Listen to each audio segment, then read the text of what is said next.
Hi ಸ್ನೇಹಿತರೆ, ಎಲ್ಲರಿಗೂ ನಮಸ್ಕಾರ. ಎಲ್ಲರೂ ಚೆನ್ನಾಗಿದ್ದೀರಾ ಅಂತ ಭಾವಿಸುತ್ತೇನೆ. ಬನ್ನಿ ಇವತ್ತಿನ ಪ್ರೊಫೈಲ್ ಬಗ್ಗೆ ನೋಡೋಣ. ಇವರ ವೈಯಕ್ತಿಕ ಪರಿಚಯ ಬಂದು ಹೆಸರು ಅಮೃತ, ವಯಸ್ಸು 30 ವರ್ಷ ತುಂಬಿದೆ, ಸ್ಥಳ ಯಾದಗಿರಿ, ವೈವಾಹಿಕ ಸ್ಥಿತಿ ಮದುವೆ ಆಗಿಲ್ಲ, ವಿದ್ಯಾಭ್ಯಾಸ PUC ಓದಿದ್ದಾರೆ, ವೃತ್ತಿ ಟ್ಯೂಷನ್ ಮತ್ತು ಕಂಪ್ಯೂಟರ್ ತರಬೇತಿ ನೀಡುವ ಕೆಲಸ, ಸ್ವಭಾವ ನಿಷ್ಠೆ, ಜವಾಬ್ದಾರಿ, ತಾಳ್ಮೆ, ಆಸಕ್ತಿ ಮದುವೆ ಆಗಿ ಸುಖ ಕಾಣುವುದು. ಹಾಗೇನೆ ಸ್ನೇಹಿತರೆ, ಇವರ ಹತ್ತಿರ ಇರುವ ಟೊಯೋಟಾ ಇನೋವಾ ಕಾರಿನ ಬಗ್ಗೆನೂ ಫುಲ್ ರಿವ್ಯೂ ಕೊಟ್ಟಿದ್ದಾರೆ.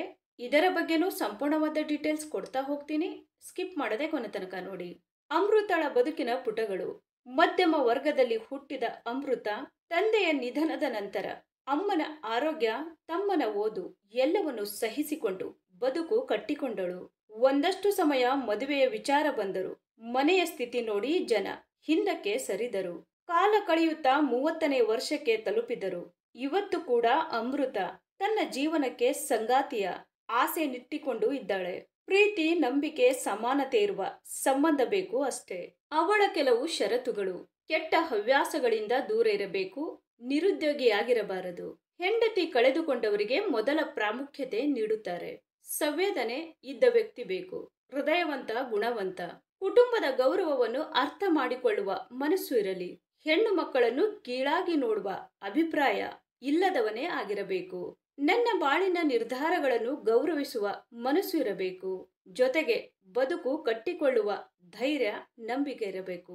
ಹಾಗೇನೆ ಸ್ನೇಹಿತರೆ, ಇವರ ಹತ್ತಿರ ಇರುವ 2019 ಟೊಯೋಟಾ ಇನೋವಾ ಕ್ರೆಸ್ಟಾ 2.4 ವಿ ಡೀಸೆಲ್ ಕಾರಿನ ರಿವ್ಯೂ ನೋಡೋದಾದ್ರೆ ಒಳಗಿನ ಫೋಟೋಗಳು ಎಲ್ಲ ಈ ತರಹ ಇದೆ ಅಂತ ಹೇಳಿ ಮಾಹಿತಿಯನ್ನ ನೀಡಿದ್ದಾರೆ.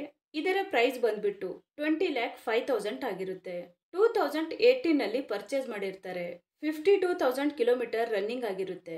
ಮ್ಯಾನುಫ್ಯಾಕ್ಚರಿಂಗ್ ಇಯರ್ ಬಂದು ಜೂನ್ 2019 ಆಗಿರುತ್ತೆ. ಫ್ಯೂಲ್ ಟೈಪ್ ಬಂದು ಡೀಸೆಲ್ ಆಗಿರುತ್ತೆ. ಟ್ರಾನ್ಸ್ಮಿಷನ್ ಎಲ್ಲ ಕೂಡ ಮ್ಯಾನ್ಯುವಲ್ ಆಗಿರುತ್ತೆ. ನಂಬರ್ ಆಫ್ ಓನರ್ ನೋಡೋದಾದ್ರೆ ಸೆಕೆಂಡ್ ಓನರ್ ಆಗಿರ್ತಾರೆ. ಇನ್ಸೂರೆನ್ಸ್ ನೋಡೋದಾದ್ರೆ ಕಂಟಿನ್ಯೂ ಇದೆ ಅಂತ ಹೇಳಿಕೊಂಡಿದ್ದಾರೆ. ಈ ಕಾರಿನ ಒಳಗಡೆ ಸೀಟ್ ಎಲ್ಲ ಈ ತರಹ ಇದೆ ಅಂತ ಹೇಳಿ ಮಾಹಿತಿಯನ್ನ ಸ್ಪಷ್ಟವಾಗಿ ತಿಳಿಸಿಕೊಟ್ಟಿದ್ದಾರೆ. ಹಾಗೇನೆ ಸ್ನೇಹಿತರೆ, ಇಂಜಿನ್ ಮತ್ತು ಟ್ರಾನ್ಸ್ಮಿಷನ್ ನೋಡೋದಾದ್ರೆ ಇಂಜಿನ್ ಬಂದು 2393 cc ಇದೆ ಮತ್ತು 4 ಸಿಲಿಂಡರ್ಸ್ ಇನ್ ಲೈನ್ ಆಗಿರುತ್ತೆ ಅಂತಾನು ಹೇಳಿಕೊಂಡಿದ್ದಾರೆ. ಮತ್ತೆ ಇಂಜಿನ್ ಟೈಪ್ ಬಂದು ಡೀಸೆಲ್ ಇಂಜಿನ್ ಆಗಿರುತ್ತೆ ಅಂತಾನು ಹೇಳಿಕೊಂಡಿದ್ದಾರೆ.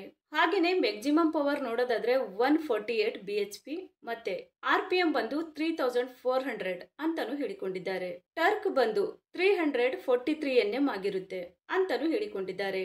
ಸ್ನೇಹಿತರೆ, ಇದು ಇಷ್ಟು ಈ ಒಂದು ಕಾರಿನ ಕಂಪ್ಲೀಟ್ ರಿವ್ಯೂ ಆಗಿರುತ್ತೆ. ನಿಮಗೇನಾದ್ರೂ ರಿವ್ಯೂ ಇಷ್ಟ ಆದ್ರೆ ಲೈಕ್ ಮಾಡಿ. ಹಾಗೆ ಬೇರೆ ಏನಾದ್ರೂ ಇನ್ಫಾರ್ಮೇಶನ್ ಬೇಕಾದ್ರೆ ಚಾನೆಲ್ಗೆ ಜಾಯಿನ್ ಆಗಿ ಕಾಂಟ್ಯಾಕ್ಟ್ ಮಾಡಿ. ಧನ್ಯವಾದಗಳು.